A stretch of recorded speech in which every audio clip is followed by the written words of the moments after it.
یہودیوں کا ایجنٹ بھی کر سکتے ہیں، مومن کم از کم یہ کام نہیں کر سکتے۔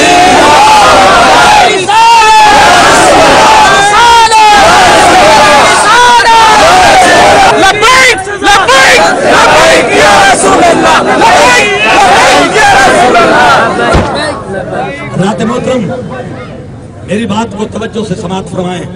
وہ فاروق اعظم کہ جنہوں نے اعلان کر دیا تھا میرے دور حکومت اگر دریائے دجلہ کے کنارے پر ایک بکری بھی بھوکی سو گئی تو عمر کو قیامت کے دن اس کا جواب دینا پڑے گا۔ وہی فاروق اعظم جب بیت المقدس فتح کرتے ہیں اور عیسائیوں کو ذمہ بناتے ہیں اور جب خطبہ دینے کے لیے اور وہ ایگریمنٹ پڑھنے کے لیے کھڑے ہوتے ہیں، اٹھائیں کتابیں، اللہ کی عزت کی قسم میں صحیح بات عرض کر رہا ہوں، جب آپ نے خطبہ دیا تو خطبے میں یہ لفظ پڑھا، من یضلل اللہ فلا ہادی لہ، جس کو اللہ گمراہ کر دے اس کو کوئی ہدایت نہیں دے سکتا۔ ایک پادری بیٹھا ہوا تھا اسی مجلس میں، وہ کھڑا ہوا اور اس نے کہا فاروق اعظم اللہ کسی کو گمراہ نہیں کرتا۔ تو حضرت عمر فاروق اگرچہ امان والا ایگریمنٹ پڑھ رہے تھے، توجہ، فاروق اعظم نے جلال کے چہرے کے ساتھ غصے کی آنکھ سے اس کی طرف دیکھا اور فرمایا سن، ہم نے دنیا میں تجھے امان دی ہے، دین کے معاملے میں اگر اس کے بعد بات کی تو تجھے ٹکڑے کر کے رکھ دیا جائے گا۔ تو ہمارے دین میں ٹانگیں اڑائے، ہم دین میں ٹانگیں اڑانے کی اجازت نہیں دیں گے۔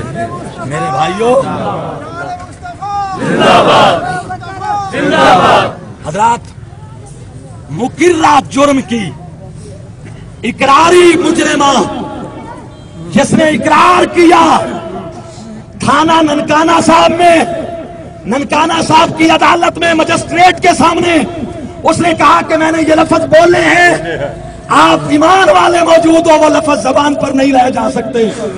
اللہ کی قسم، سیشن کورٹ نے اس کی سزا کو برقرار رکھا، ہائی کورٹ نے برقرار رکھا، اچانک وہ بے گناہ کیسے ہو گئی؟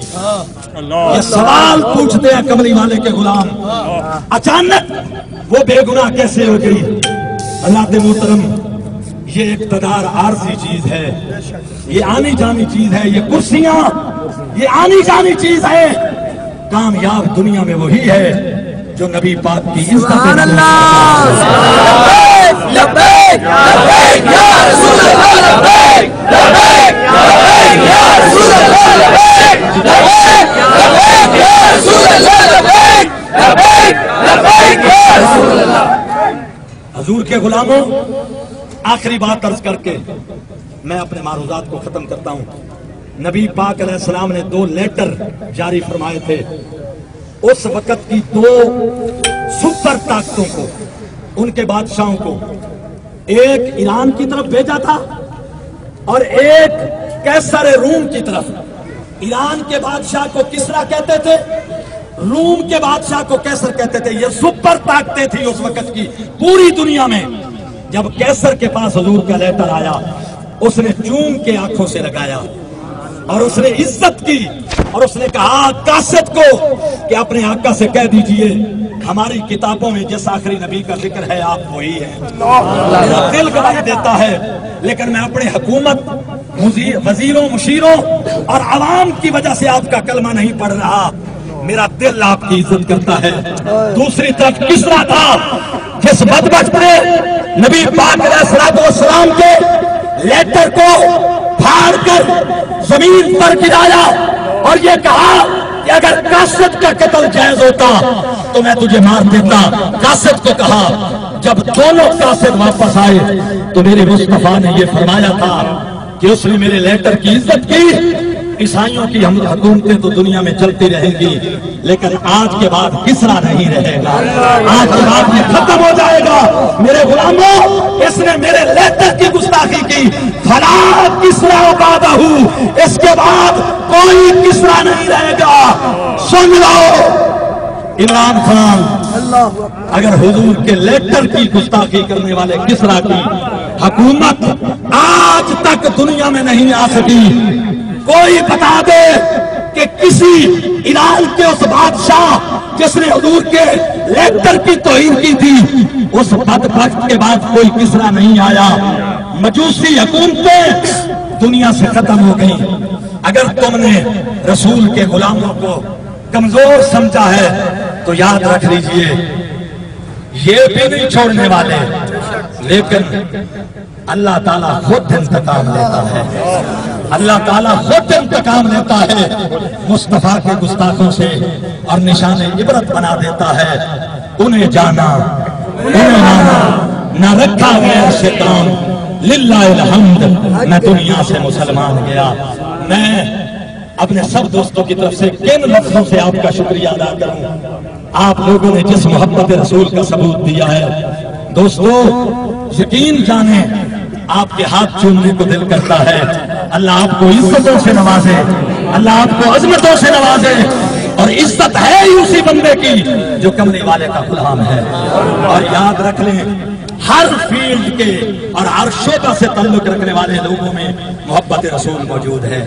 چاہے وہ سیکورٹی سے تعلق رکھنے والے ہوں، چاہے وہ تاجر ہوں، چاہے وہ کسان ہوں، چاہے وہ علماء ہوں. ممتاز قادری تو ایلیٹ فورس کا نوجوان تھا نا، سمجھ آ رہی ہے نا، جس نے نبی پاک کی غلامی پر پہرا دیا. حضرات محترم دعا کریں اللہ ان کو عقل سلیم عطا فرمائے، اللہ تعالیٰ ان کو عقل سلیم عطا فرمائے. جو لوگ ملک کا امن داؤ پر لگانا چاہتے ہیں اللہ انہیں عقل دے، اللہ انہیں سمجھ دے. اور یہ بھی ذہن میں رکھیں اللہ تبارک و تعالیٰ دعا کریں، اپنی نمازوں میں دعائیں کریں اللہ ان کو عقل دے اور مسئلہ حل ہو جائے. نہیں ہوتا تو پھر آگے کا لاہے عمل انشاءاللہ بعد میں بتایا جائے گا. وما علینا الا البلاغ. اللہم صلی علی سیدنا مولانا محمد وعلی سیدنا مولانا محمد وبارک وسلم. یا رب العالمین میرے مولا تیرے محبوب کی عزت و ناموس کی خاطر آئیے تیرے محبوب کے غلام جوک در جوک آئے، اس ریلی میں شرکت کی. میرے مولا یہ غلامی اپنی پاک بارگاہ میں قبول و منظور فرما. آمین. سب دوستوں کو اجر عظیم عطا فرما. یا رب العالمین جس مسئلے کے لیے یہاں ہم لوگ اکٹھے ہوئے ہم دعا کرتے ہیں حکومت کو میرے مولا عقل عطا فرما. میرے مولا محبوب کریم صلی اللہ تعالیٰ علیہ وآلہ وسلم کی عزت و ناموس کے حوالے سے تمام مسلمانوں کو اپنی ذمہ داریاں ادا کرنے کی توفیق عطا فرما. یا رب العالمین پیارے محبوب کریم صلی اللہ علیہ وسلم کے صدقے میں ملک پاکستان کی خیر فرما، عالم اسلام کی خیر فرما، اور نبی پاک کے ہر غلام کی خیر فرما، نبی پاک علیہ السلام کے ہر غلام کی خیر فرما. ربنا تقبل دعانا بوسیلۃ سید المرسلین. اور ہم دعا کرتے ہیں اس بدنام زمانہ گستاخ عورت ملونہ آسیہ کو کیفر کردار تک پہنچا، میرے مولا اس کو پھانسی کے پھندے تک پہنچا. محبوب کے صدقے میں میرے مولا غلامان رسول کو اپنی ذمہ داریوں کا احساس کرنے کی توفیق عطا فرما.